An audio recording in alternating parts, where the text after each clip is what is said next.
Nous sommes aujourd'hui devant la place Clairefontaine.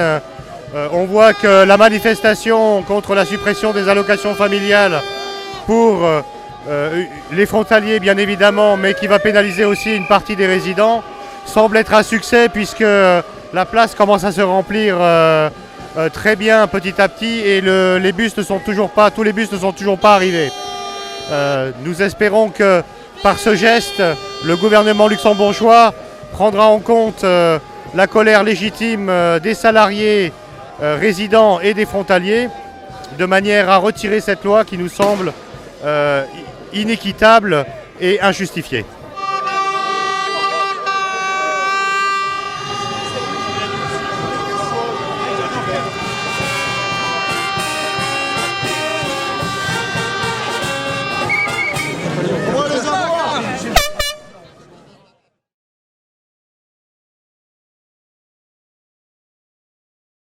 Je suis venu aujourd'hui pour montrer mon mécontentement de la politique de M. Juncker, parce que ce qu'il fait avec les frontaliers et aussi, parce que c'est pas qu'un problème de frontaliers, mais aussi les résidents, c'est inacceptable, sachant que le pays se porte pas si mal que lui le prétend. Je participe à cette manifestation parce que je suis solidaire avec tous les salariés qui sont au Luxembourg. Et c'est ce qu'il ne faut pas oublier, il y a même les résidents qui sont touchés. Et là, il y en a beaucoup de gens qui ne se rendent pas compte, mais ils vont le remarquer à partir du mois d'octobre. Et le plus pire, c'est au mois de janvier, quand tout passera. C'est ce qu'ils nous ont annoncé.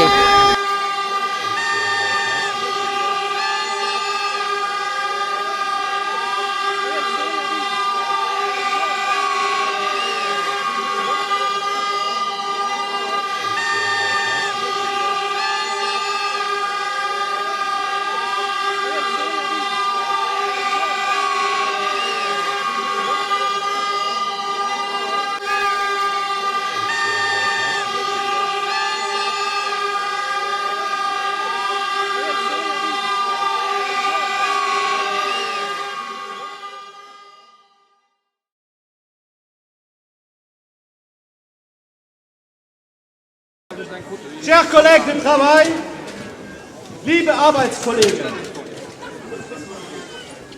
le 26 juillet dernier, le gouvernement luxembourgeois a fait voter en toute vitesse et sans la consultation préalable de la Chambre des salariés la loi sur l'aide financière de l'État pour aide supérieure et sur la réorganisation des allocations familiales et du bonus pour enfants.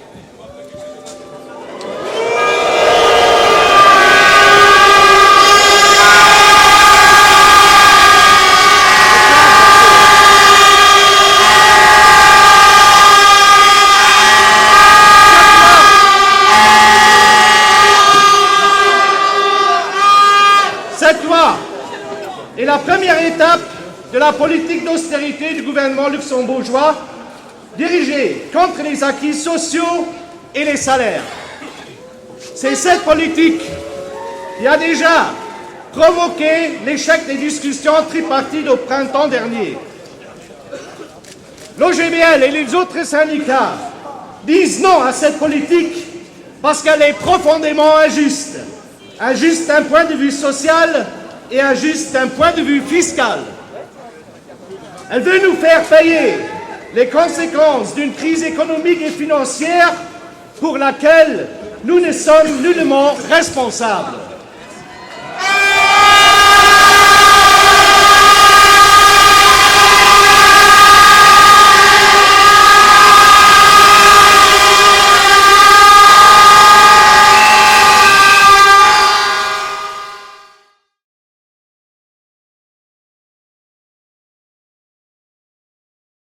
Eh bien, moi je suis venu donner un signe bien sûr de solidarité avec les dizaines de milliers de travailleurs frontaliers et dire qu'il ne faut pas que les relations entre la France et le Luxembourg se dégradent, comme on le voit malheureusement un peu aujourd'hui, que les travailleurs frontaliers ne payent pas le prix de la crise, comme en France, et qu'ils ne payent pas non plus le prix des propos, comme d'habitude, excessifs du président de la République française.